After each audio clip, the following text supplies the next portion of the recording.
Gracias, Julia.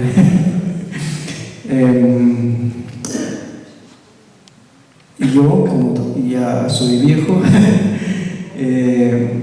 muchas cosas he perdido en el tema de, por ejemplo, llamamos al lago la Cota Mama, que quiere decir la madre del agua, la madre agua, y nuestros antepasados, nuestros abuelos aún tienen un respeto hacia la Cota Mama, porque hay una relación cósmica también. Tenemos siempre, nosotros cargamos lo que son nuestros usos y costumbres.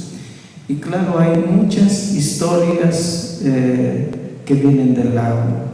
Hay muchas cosas que todavía yo desconozco, pero sí guardamos a través de nuestros abuelos ese respeto que deberíamos tener nosotros hacia el agua, el lago, la Cota Mama.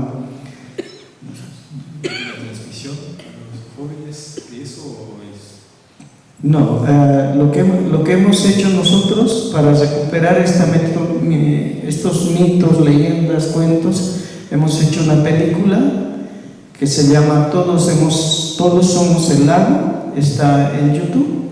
Y ahí hablamos de un mito también, claro que recuperamos un poco esas memorias, esas historias, y tratamos nosotros de que los jóvenes recuperen estas historias para entender mejor en esa relación de respeto hacia la Cota Mama, ¿no? Estamos en ese camino, obviamente, es difícil también, pero intentamos siempre en el trabajo, ¿no? de que ellos comprendan. Nosotros también aprendemos, no es que sabemos todo, ¿no? Estamos recuperando en la relación con los campesinos, con la gente que vive en el lago, son sus costumbres, es toda la cosmovisión que ellos cargan, en el respeto, en el agradecimiento, ¿no? Por lo que también la Cota Mama, por lo que recibimos de la Cota Mama, ¿no? Eso podría decir. Okay, alors donc Federico, il est de Jean-Michel, je vais parler à toi en particulier. Pour ta question, il est d'une génération intermédiaire, il dit que c'est Cota Mama, donc c'était la mère de l'eau pour cette idée nourricière, qui était une valeur importante et qui était, je ne sais pas quel est le terme, une figure, on va dire, des ancêtres, que lui a eu quand il était petit et qui est un peu plus difficile à transmettre aux jeunes. Dans son association, ils ont quand même fait une vidéo autour de ça pour essayer de récupérer des témoignages autour de ces concepts-là. Et puis ils essayent aussi de se rapprocher un peu de ceux qui vivent autour du lac Titicaca, de l'agriculture et de ces petites activités très liées au lac, avec les jeunes pour qu'il y ait une proximité et que le lien perdure. C'est bon, La traduction est plus courte que la grande réponse. On va faire avec.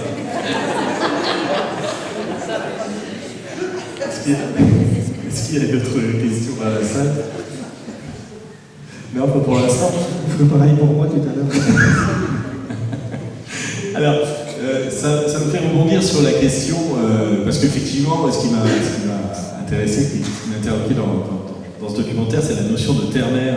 Et puis de voir que dans la Constitution, je crois, si je ne dis pas de bêtises, dans la Constitution de la Bolivie, la notion de terre-mère figure.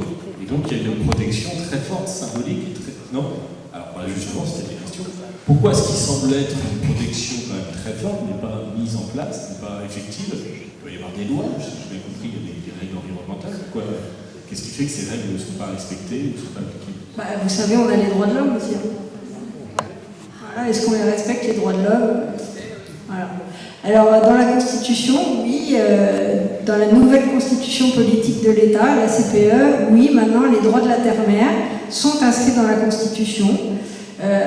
Et les différents gouvernants, présidents qu'on a eus depuis cette Constitution aiment beaucoup beaucoup jouer avec ça quand ils vont à l'international. Ça marche très bien. Ça fait très très bien. Par contre, est-ce que c'est appliqué dans le pays même? Ben non, clairement pas. Là, on a une énorme problématique en ce moment en Bolivie, c'est les feux, les incendies. On a des méga feux de forêt qui, là, au 30 septembre, avaient brûlé plus de 10 millions d'hectares. 10 millions d'hectares.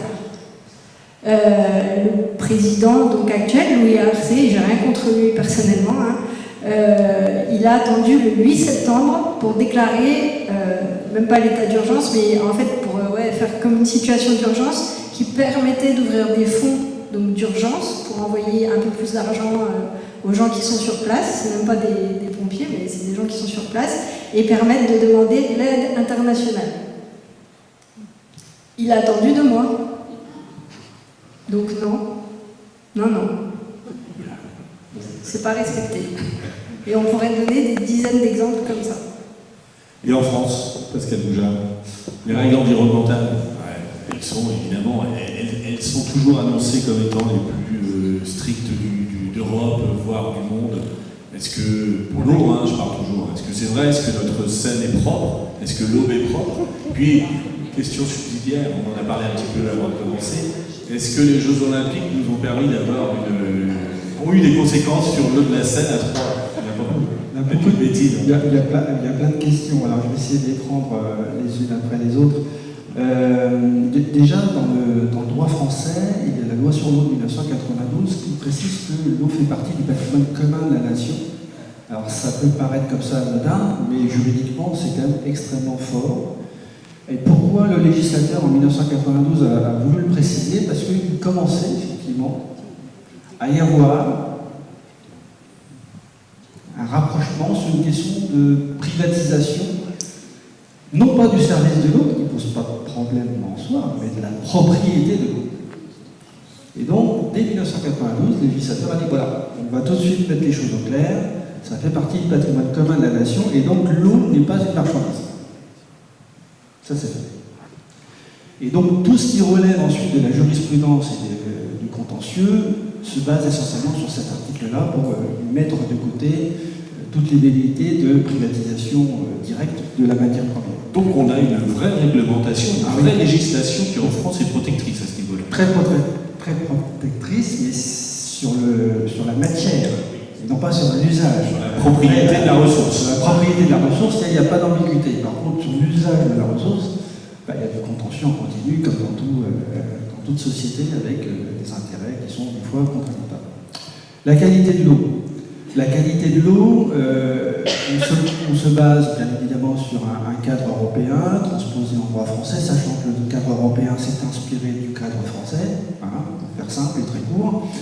Et on a dans le département de l'eau une qualité de l'eau qui va aller de bonne à moyenne, avec bien évidemment des exceptions qui confirment la règle, que ce soit sur les eaux de surface, que ce soit sur les eaux souterraines. Globalement, on est quand même en tête de bassin, et c'est plutôt assez conforme à ce qu'on peut espérer. Si on est en tête de bassin et qu'on a une eau de mauvaise qualité, vous imaginez que ceux qui sont à l'aval, c'est toujours encore pire. Voilà.